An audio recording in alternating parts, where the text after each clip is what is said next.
அறிவுள்ளவன் என்று சொல்லிக் கொள்பவனே, உள்ளம் விழித்துக் கொள்ளாமல் மாயையிலே அலைப்பவனே, இது எத்தனை நாள் இன்னும் தொடரும்? பாவத்தை பற்றியே பேசுவாய், ஆனால் அந்த தவறிலேயே தொடர்ந்து மீண்டும் மீண்டும் செய்வதற்கு கொஞ்சம் கூட உனக்கு வெட்கம் இல்லையா?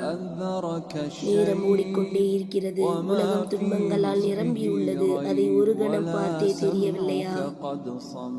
உலகமும் மறுமையும் உன் கரத்தின் உள்ளங்கை முதுவிரல் போல இணைந்தவை, பிரிக்க முடியாதவை. இந்த நிலையற்ற உலகை நம்பி குலைந்து விடாதே. உனக்கு தெரிந்த நித்திய உண்மையை விட்டொழிக்காதே. உன் வாழ்வு ஒரு நாள் முடியும். உன்னுடன் நிற்கப் போவது உன் நல்லொழுக்கமும் பொறுமையும் மட்டுமே. நீ அழைப்பதை கேட்காத கல்லை போன்றவர். உயிருள்ள மனம் இருந்தால் உன் வார்த்தைகள் தாக்கும்.